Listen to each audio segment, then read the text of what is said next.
You're welcome back to News Insights. We'll be talking about Amechi, an APC member, but always not on the mainstream. He contested to be president. Asiwaju won him, of course, and he didn't work with Asiwaju, though his state delivered for APC eventually. Of course, we all know what happened. A lot of ballot boxes were missing. Even the result sheet, some they clean some with spit. So hello guys. So, I don't know. This is a little bit on a less official level. Yeah. Why is it that Amechi has never really queued with the mainstream of APC? Yeah, even in his own state. So you first of all look at the line of campaign. During the campaign. He never appeared in any campaign. He was never. But what is his grievances with Asiwaju? Definitely, it was a party that was born out of necessity. Necessity to grab power. To grab power. They still have their blocks. Fragments. You can't take that away. Do you understand? There was the new PDP, there was CPC, there was ACN, and some other AMPP, a section of DPP, and all that. They all came, and at that particular time, Amechi had a lot of money that he put into the campaign. It was, because if he didn't win that election, so he's still carrying that. Yeah, he's still carrying a lot of backlog of that one into this space. And they don't share the same ideology as well. So, and he didn't campaign. Okay, but let me put it. Did Asiwaju try to approach Amechi? I don't think so. To work in this government? There's nothing to show that he tried to bring him in. He came second in the presidential primary. So there's nothing to show that he tried to woo him into this. Philip, why did Asiwaju in the first place choose Wike, a PDP man, to be his anchor for Rivers State instead of Amechi, an APC man who came second in the primaries, the presidential primaries election? What informed that? The fact is obvious. It's clear to everyone. We have this political leader in Nigeria. They are like emperor. Those who are already with them, they are conquered individuals. So they go for those outside. As at that time, Amechi must work for APC, and you have this problem that the five PDP governors who were not satisfied with their party. So, the negotiation is that, okay, fine, this is the leader of the 5 PDP governors, and he was a presidential candidate. I think he has more clout and more numbers. Yes, and he's a city governor, so there's more money from his, his area. The same thing played out in the time of Amechi when he was governor of Rivers State. He said it. There was so much money at his disposal, and he spent so much to ensure that Jonathan's, didn't come back. So it's a thing of, pride for him. It's a personal thing, that a personal war. It's also, that's what Tinubu saw in Wike, that Wike has a personal war with Atiku. So it is better to get him to his side so that they will form a formidable force. Yeah. I think that's the more reason why he didn't go for Amechi. It's not as if he didn't like Amechi also. Okay, more recently, Amechi came out to tell Nigerians that Tinubu will not willingly relinquish power. That you have quoted him the other time. That Nigerians should fight to get the power as if their life depends on it. Now, Tony Okocha, who was his own chief of staff, who is now trying to get Asiwaju's attention, took it back to Rivers State and started firing Amechi, that is trying to ignite the political space. He's trying to cause problems here and there.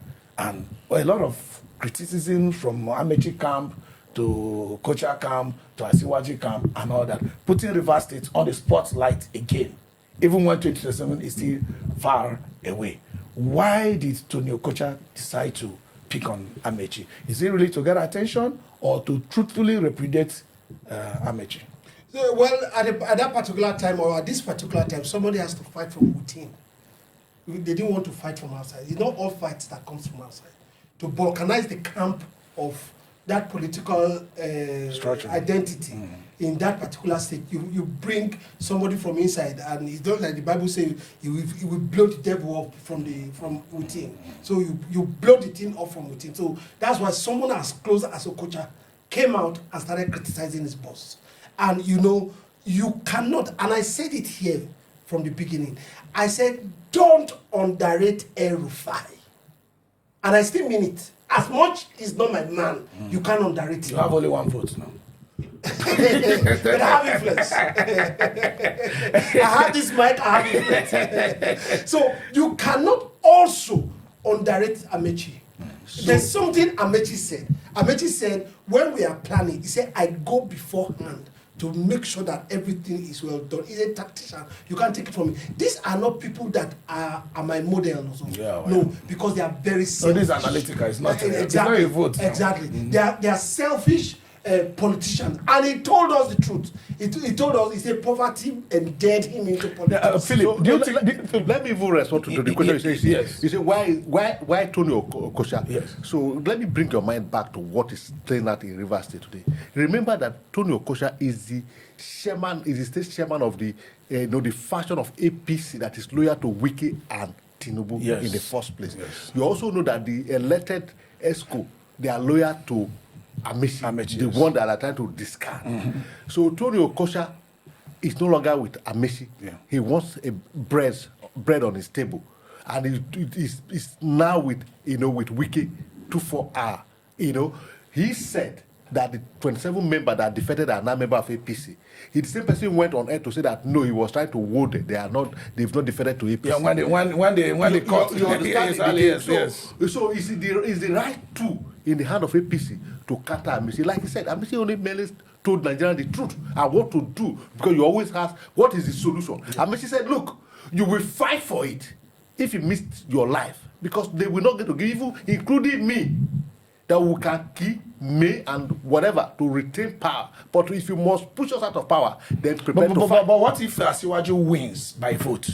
How They never won by vote. And they will never win by vote. How plausible will Amechi's statements be? If maybe we still have 2 years away. Okay, let me ask you a question. Did he win the last election? It's only in the last election that we know that FCT is no longer, it's treated as a state. Yes. When the constitution is so clear tomorrow, they've not amended it, that FCT is not a state, but it's one of the criteria that you must win it for you to be a president of this country. But it's only in this regime that it was swept under the carpet, and nobody's talking about it. They have never won election, and they will not win election. So let's look at it. Amechi always come out. People say, oh, he's very blunt in what he said. But do you think what he said was sufficient to ignite the polity? Of course, yes. It's like exposing who we are. It's like an occult, right? Confessing. One of the members. Yes. That me, I'm a Freemason member. Why using the word? Why using the free message? that Kingsley Okafor is our president too. That he's too icy. He's we are all Freemasons. I'm confessing now. I hope Kingsley Oki is not watching it. All right. So from within, he's speaking, and he's not exonerating himself and saying that this is not what we are not. He's a politician. If he's a politician, he's talking about himself as well. Yes. He said we kill, we maim, and we, and all that. And he said that nobody will give you power. He said, including me, which is true. So he said, I'm a part of this thing. So if I say I'm a witch, do you understand? And all these other people too now, the same meeting where they go. Won't they believe? They believe, so that's why they are coming after him. Now their investigation. Now, Philip, what PK is saying, this confessional statement, yes. Do you think Amechi is doing it for the love of Nigeria? Not at all. No. It's not for the love of Nigeria, for his so selfish interest. He wants to be relevant, like Okosha said. Okosha, forget about the message, take the message. Amechi is always like that. He wants to be relevant in the 2027 dispensation. Because Amechi has been quoted in the time past, even as a minister, yes, by saying Nigeria no go good again. Yes. You see, let me tell you something. All of them that were sitting in that conference, all of them, both high and low, except maybe for 1 or 2 persons, none of them have the interest of Nigeria. See, bros, I'm very, very passionate in having Nigeria work. I mean, it's becoming clear. Look at what is happening in America right now. There is a provision there that if you are a citizen of America, you must enter America with American passport, and you must leave America with American passport. People are trying to see how that plays out, meaning that Nigerians who are also American, when coming to Nigeria now, you have to apply for a visa. You see, because you got your citizenship through filling of form. I was telling a friend yesterday that the only country where your citizenship didn't come by filling of any form or writing on any test or doing whatever or showing your birth certificate or whatever is Nigeria. Yes. So this Nigeria has to work for us to actually fulfill our complete potential. How do we get this old, you use the word cut, how do we discard this same set of mindset and get new people to run our nation? And that's what Amechi has given us this expo. That look, these people, this is what we are. If you must free yourself, this is what you will do. And that's what Obi has been saying, and we have been saying it here, that the people must rise up and take their destiny in their own hand and fight for their life. If they don't do that, the country will remain what it is. Okay, in the last election, let's flow back a little. People are saying there's something we didn't do correctly, which is the counting of the votes. People actually voted. People voted what they wanted to vote. And at the end of the day, a lot of people kept saying till today that what was announced was not what was casted. What can people do about counting the votes? Do we, before the election, change INEC, or we still go back to what High Chief Peter Met said, that until all Nigerians' elections are conducted the same day, we'll never get it right? What do you think? It's very obvious that what High Chief Ahmed said is what we should follow. But the saddest of it all is that they are grooming people also behind them that have the same mindset of what Nigeria should be. They think Nigeria is a cruise. They think Nigeria is an arrangement. They think Nigerian... It's just turn by turn. It's just turn by turn. We just wait, it's my turn. It's my turn. Until we have selfless leaders. Someone like Amechi now has too much. He should come to power and say, I don't want anything again. Someone like Atiku Abubakar should be an elder statesman to say this is how Nigeria should be. How many years do they have to live? To see how much do they want to steal? That one they have stolen and locked in there. How long will it take them to live? So, Philip, I have always said that in Nigeria, we don't take advantage of punishment or punitive measures enough. We keep saying this one stole, this one stole. Nobody is in jail. Nobody. Putting us back to the judiciary again. Though we are talking about Amechi, but at the end of the day, still politics, it's still the same Nigeria. How do we shoot these people out of the system such that the new set of people will be on ballot in 2027?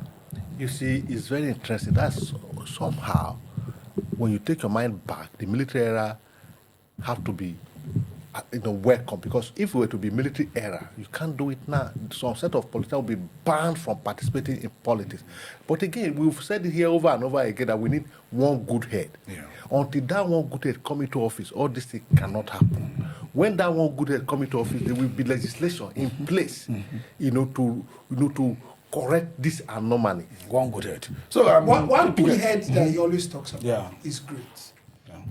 The one good head can't do all sufficiently. Yes. We need a group of good heads. And good systems. Maybe me, you, and Philip.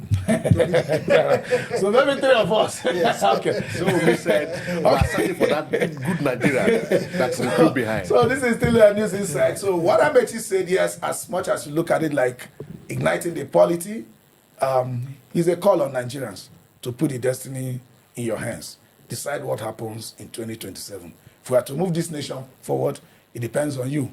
If we are to remain stagnant, it depends on you. If we are to move backward, it still depends on you. Like I said, this is still News Insight. We'll be right back.